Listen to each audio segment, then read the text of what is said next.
Who really owns America's gold?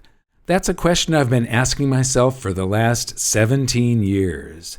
A few weeks ago, I watched a video called Gold Set to Explode by George Gammon. I love George's videos. He is great. And in that video, he asks the question, can gold hit $50,000 an ounce by 2022?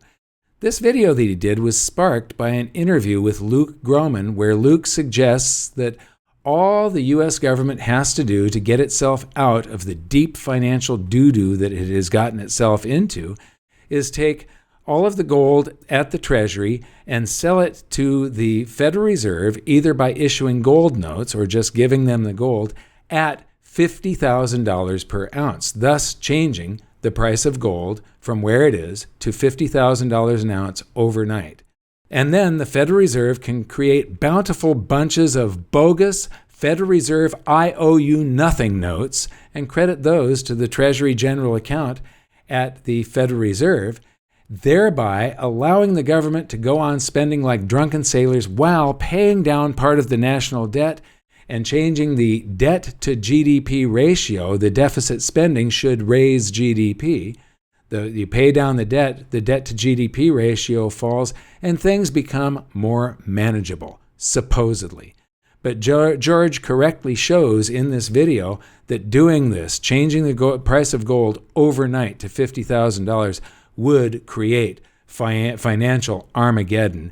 And it's right, he's right, and it doesn't take the Federal Reserve doing this. Even if the free market, if something happened to where you woke up the next morning and gold was $50,000 or $100,000 or $200,000 or $500,000 an ounce, it's financial Armageddon any way you look at it. But, George, you sent me down a rabbit hole that I have been trying to avoid for 17 years. I used to download the financial statement of the United States every single year, and it comes out February, March, after the year that they're reporting on, after the year is closed. And so I downloaded the financial statement of 2003 in March of 2004, roughly. And every year I would download these and go through them with a fine-tooth comb, highlight all of the pages. Now, when you print this out, it's about 1.25 inches thick stack of paper, so you can't put a paper clip on it. You got to put a big old clamp on this thing. I'd scan through it, then highlight the certain sections and read them very carefully that I was interested in. I'd put tabs on those pages. I would leave it on my desk as a reference, and that would stay there all year long until the next report came out. And you can see after my book was published, I sort of got lazy because it's the same stuff year after year after year, except it just gets worse every year. So we're going to cover some of this in this video because I need to show you where this question came from. Who owns America's gold? Do we own it? Is it being held by the government in trust for the citizens of the United States like it's supposed to be? Or does somebody else actually have title to it? So we're going to take a look at the 2020 report. Boy, look at how much prettier this cover is. So we're going to take a look at how the Federal Reserve accounts for gold. We're going to take a look at the status report of U.S. government gold reserves by the Treasury, so how they account for gold. And we're going to cover a little bit of the laws that were created to be able to do this sleight of hand that they do. We're going to, in the second part of this video is going to be in two parts. In the second part, we're going to cover the gold nationalization of 1933, and then we're going to cover the accounting flows, the way that they had to arrange this so that they could get the gold from the American public through the Federal Reserve System and to the Treasury, and then who really owns this gold, who has title to it. So the first thing we got to do, I've got to present you with a bunch of evidence. So the first thing we're going to do is take a look at the financial report of the United States government. And, I'm going to skip back to the first page here. There's always this preamble by, I don't download mine from the Treasury. I go to the GAO, the Government Accountability Office. It's gao.gov if you want one of these. And it's addressed to the president. the Senate and the House of Representatives. And in this, the reason I get the one from the GAO is they've always got this preamble. They've got a letter submitting this and their audit of the U.S. financials. And in there, they always say that the federal government continues to face an unsustainable long-term fiscal path. Year after year after year, they're telling us basically that we're screwed. Sometime or another, we are screwed. And then they've added this year all of this stuff about COVID, but normally it just continues right on to our audit report.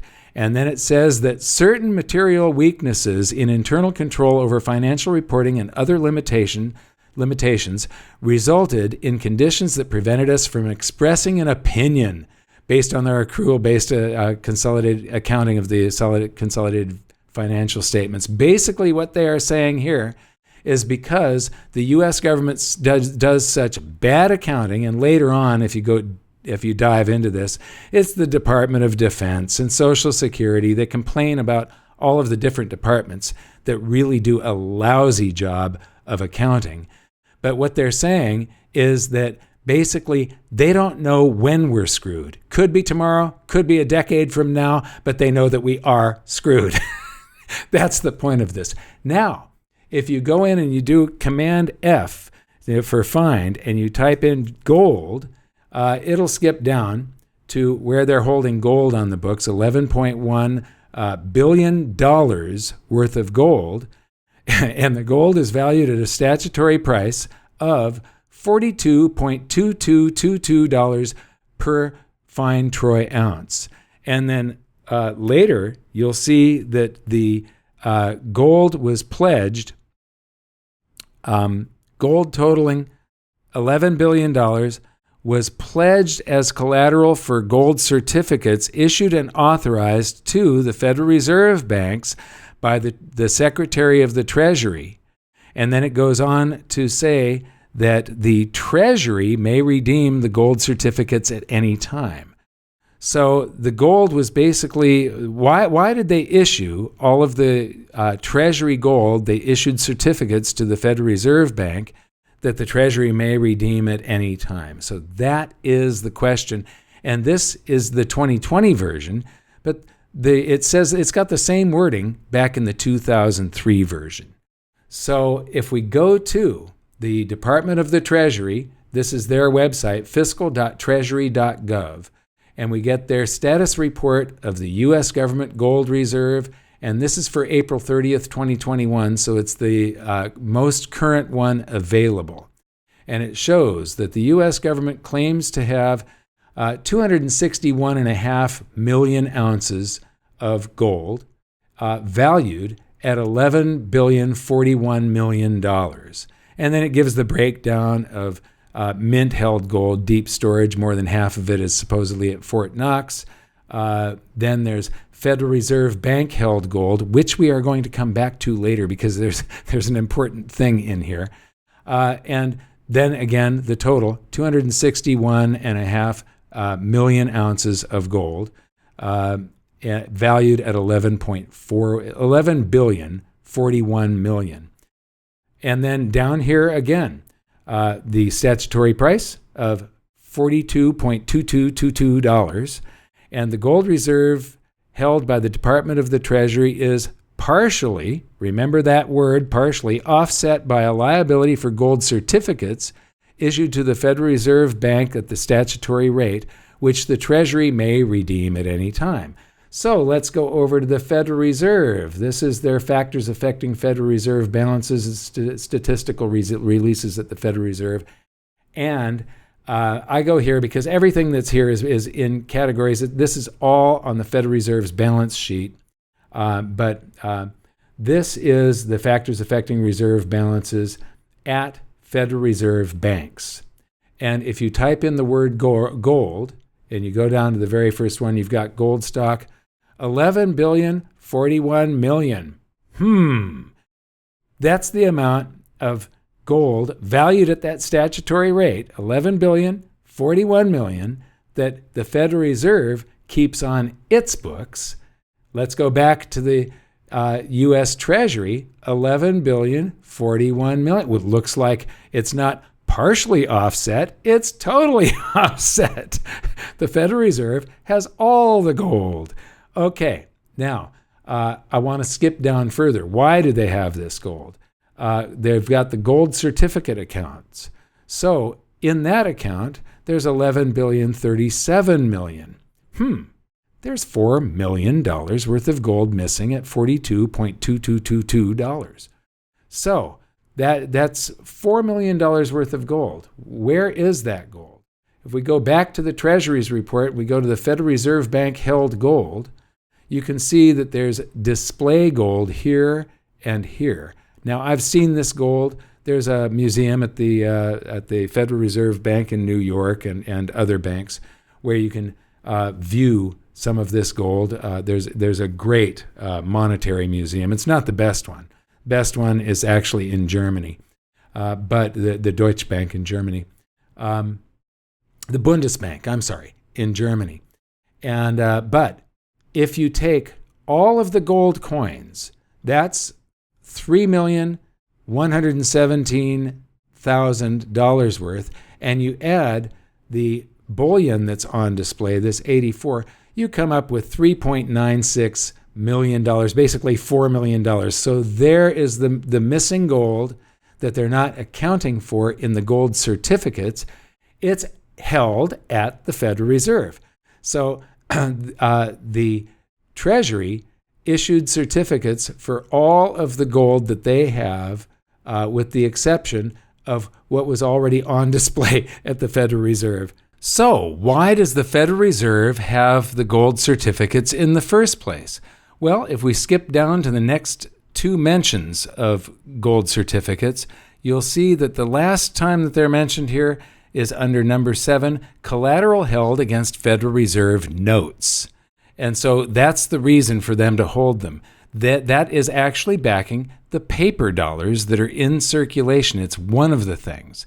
Now there's $2.29 trillion worth of paper notes in circulation, and $2.1 trillion of the 2.29 is the collateral that backs them is U.S. Treasury debt, IOUs, agency debt, IOUs, and mortgage-backed securities, IOUs. Now, IOUs can go south. They aren't as stable as gold. So if people stop, if there's an economic downturn and people stop paying on their mortgages, or if people stop trusting U.S. Treasuries, then this takes a dive. And what they would have to do at that point, that's where they might be forced to readjust the statutory price of gold once again. And they could go all the way up to the current free market price of gold without causing financial Armageddon. Again, this is valued at $42.2222. But in order to fully back the notes that exist today, and this is a moving target, it would be $8,760 per ounce gold. So they would have to take back those gold certificates and issue brand new ones at a different price. But like I said, this is a moving target. Within a couple of months, it's going to require $10,000 an ounce because we're almost at 9 already. And why stop there? I mean, if they want to cover the entire national debt today, they could just change the price to $107,114 an ounce. But actually, that's the price as of the end of last week. They would have to. So by the time they do this, it's a moving target. $125,000 an ounce, $150,000 an ounce would give the government some extra currency to spend, but why not $500,000 an ounce? It's financial Armageddon any way you look at it if you do that. So how did it get this stupid price? Well, it comes from Public Law 93-109 in September of 1973, in which the dollar was devalued, and it has been devalued multiple times. We'll cover that in just a second. And what's interesting in this document is they're amending another document, and before this document, they valued the dollar in terms of gold, instead of valuing gold in terms of dollars. The document that they're amending, the dollar was worth 1/38th of a fine troy ounce of gold. So in other words, the dollar is priced in gold. But then they changed that to 42 2/9 2/9 of a dollar. So 42 2/9 of a dollar per fine troy ounce of gold. So now they're pricing gold in dollars. So this is 1973. But if we take a look, why is that? Why are they using all these insane things here? This is the original Coinage Act of 1792. And this is from Library of Congress. And this is that we go right down to Clause 9, where they start describing eagles are the value of $10 or units, and they contain a certain amount of gold, half eagles, quarter eagles, and then we get to dollars or units. Everything, the dollar is the basis of the entire financial system. What is a dollar? A dollar or unit, each to be the value of the Spanish milled dollar, and this is the big mistake they made. However, it makes sense. That was the predominant currency of the time, and they wanted the dollar not to sort of fight with that. They wanted everybody to understand it. The US dollar would be the same value as the Spanish milled dollar that everybody was using. The same is now current. So that was the current coin. And to contain 371 grains and 4/16 parts of a grain of pure silver. 4/16, not 2/8. But 4/16. Actually, that's 1/4. So it's 371 and a quarter grains of fine silver is what a dollar is. That is 0.773438 ounces of silver is a dollar. In other words, the price of an ounce of silver was $1.292928 per ounce. Now, the way they get the gold value is they set the gold-silver ratio at 15:1. And if you take the weight of the dollar divided by 15 and then times 10 for a $10 gold piece, you get a $10 gold piece, the weight of gold that's in a $10 gold piece.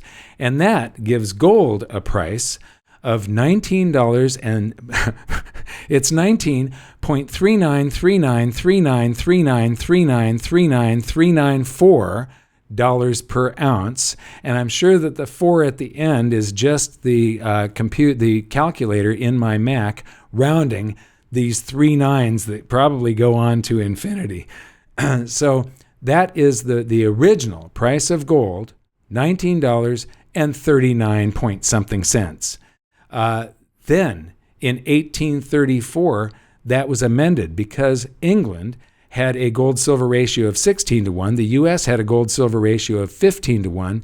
You could take 15 ounces of silver in the United States, buy an ounce of gold, send it over to England, and buy 16 ounces of silver with it. Send those back, take 15 of those 16 ounces of silver and buy an ounce of gold. You've got basically it's 6.66% arbitrage that you could get by sending gold over to England, getting silver back, and there were tremendous gold outflows from the United States, so they had to fix this, and in 1834, the dollar was devalued from being worth 1/19th of an ounce of gold to only 1/20th.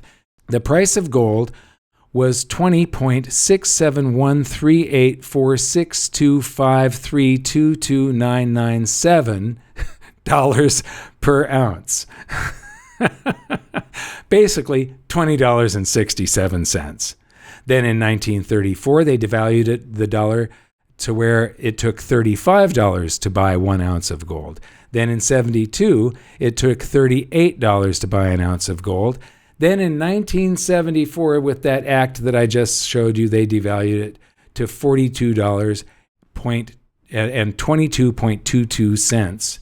So we've had a dollar. So we originally had a dollar that was worth 1/19th of an ounce of gold, then 1/20th of an ounce of gold, then 1/35th of an ounce of gold, 1/38th of an ounce of gold, and then 1/42nd of an ounce of gold. And on the free market, it's hovering at around 1/2000th of an ounce of gold. That's all the dollar buys. So the dollar has gone from 1/20th of an ounce of gold to 1/2000th of an ounce of gold.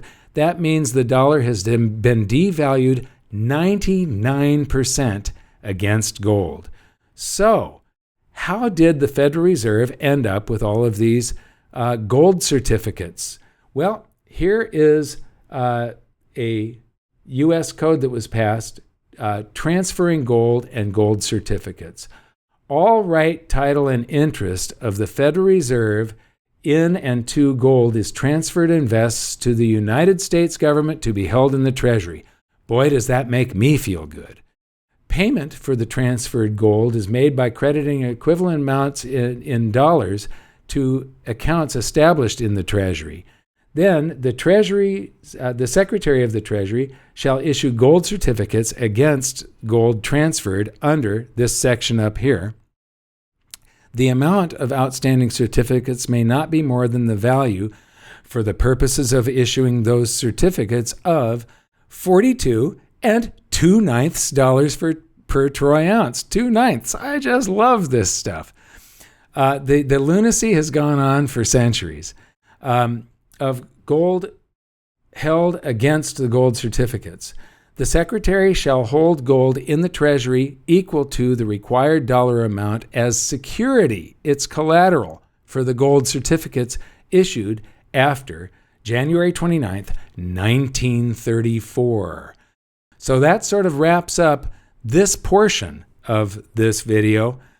Join me in the next video when we cover the gold nationalization of 1933, and then I'm going to explain all of the complex flows and the book entries that were required to get gold from the American public through the Federal Reserve System to the Treasury, and we're going to answer the question, who owns America's gold? So if you liked this, please give it a thumbs up, subscribe, and hit that notification bell, and we'll see you next time to find out just who owns America's gold. Thanks for watching.